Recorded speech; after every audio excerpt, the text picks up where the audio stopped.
ඕගොල්ලෝ මගෙන් අහපු මෙන්න මේ ස්ලීව් එක මහන්නේ කොහොමද කියලා ගොඩාක් අය මගෙන් අහනවා. ඉතින් මම අද ඔයගොල්ලන්ට කියලා දෙන්න යන්නේ මේ ස්ලීව් එක කොහොමද මහගන්නේ කියලා. මම මෙතන අරගෙන තියෙනවා 3මාරක්. පළ අඟල් 3මාරක් තියෙන අඟල් 29ක් අඟල් 30ක් තියෙන දිග පටියක්. මේ දෙපැත්ත අපි ඉස්සෙල්ලා මහගෙන ඉමු. මේක මේ දැන්ට කොළ පාට නූල් එකක් දාලා තියෙනවා. මේක අඟල් දැන් මම මෙතන අරන් තියෙන අඟල් 28යිනේ. මේක එහෙම ගන්න ඕනේ නැහැ. ඕගොල්ලන්ට ඕනි ප්‍රමාණය ගන්න පුළුවන් කොච්චර ඕගොල්ලන්ට රැලි. දැන් මේක තමයි මේ රැලි වෙන ෆ්‍රිල් එක. මේ ස්ලීව් එක තමයි මේ මෙහෙම රැලි වෙන්නේ. ඕගොල්ලන්ට රැලි වෙන්න ඕන කොච්චරක්ද ඒ ප්‍රමාණය ඕගොල්ලෝ ගන්න. මේක තව දිග වැඩි කරලා ගත්තාම ඕගොල්ලන්ට රැලි ගොඩාක් ගන්න පුළුවන්. පැත්තකින් තියාගමු. ඊට පස්සේ මෙන්න මේ වගේ ආපහු තව පටියක් අරගෙන තියෙනවා. ඒ දිග ප්‍රමාණයම අඟල් 28 ඒ ප්‍රමාණය නම් තියෙන්නේ. මේකේ පළල අඟල් 1මාරයි. මේකේ පළල අඟල් 1මාරයි. මේකෙත් මම දෙපැත්ත ඔලොක් කරලා ගන්න තියෙනවා. මේක දෙපැත්ත ඔලොක් කරන්නම අවශ්‍ය නැහැ. මේක මෙහෙම තියලා මේ තියෙන අපි අර කලින් ගතපු මහත පටියට මේක මෙහෙම මේ අතට මෙහෙම මැදින් තියලා මහගෙන යන්න තියෙන දෙපැත්තේ. මේක මැදින් තමයි එතකොට අර රැලි කරන පටිය ඇතුළට දාන්නේ. ඉන්න මහල පෙන්නන්න.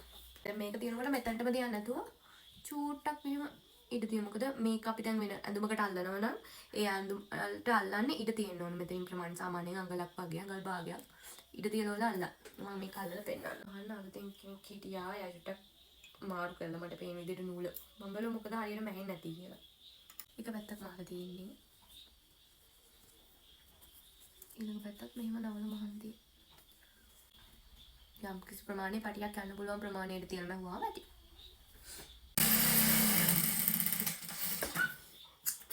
මම තියන්න ළමයි. හරිද? අඟල් 30ක වගේ පටියක් ගත්තා. ඊට පස්සේ අඟල් 1මාරක පටියක් අරගෙන මේක මැදින් තියලා නවල බැවුවා. සුදු පාටින් ඉඳ හරියට පේන්නේ නැතුව ඇති මම මේ දැන් පෙන්නන ළඟ තිබිච්ච ප්ලේට් කෑල්ලක් ගත්තා. දැන් ඊට පස්සේ මේක ඇතුලෙන් යන්න පුළුවන් ප්‍රමාණය රෙදි පටියක් ඕන මහගන්න.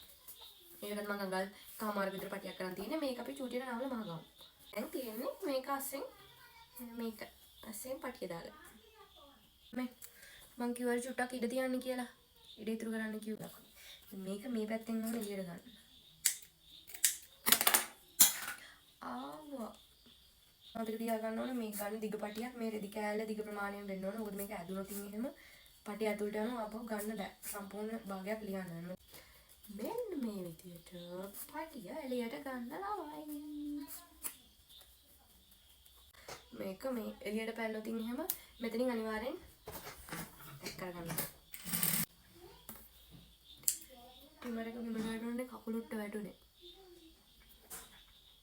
ලොකු දෙයක් නෑ. පොඩ්ඩක් ලේ ඇවිල්ලා. මේ තියෙන්නේ අපි හදාගත්ත ස්ලීව් එක. දැන් මේක මේ විදිහටනේ අල්ලන්නේ. බලන්න ලස්සන. විතරම කකුලට වැටිච්ච එක. මෙන්න. ඔයගොල්ලන්ට ඕනි මහතට ඕනි දිගට ගන්න. මෙතෙන්ට ආපහු චූටි පටියක් එකතු කරාම මෙතනින් මේක කැට ගන්න පුළුවන්. මම ඒකත් පෙන්නන්න.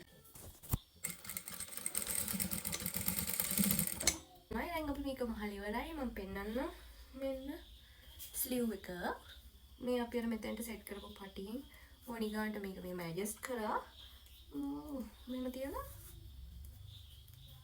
ඉතින් මෙහෙම ගැටේ ගාව. එතකොට මෙතනින් ආපහු බුරුල් වෙන්නේ මොකුත් නැහැ. මහල බලන්න. මහල මට අනිවාර්යෙන් කමෙන්ට් එකක් දාන්න. ආපහු තව ඔයගොල්ලන්ට මොනවා හරි මගෙන් අහගන්න දෙයක් තියෙනවා නම් කමෙන්ට් එකක් දාගෙන යන්න. මම ඕනි ඒවා පුළුවන් විදියට ඔයගොල්ලන්ට කියලා දෙන්නම්.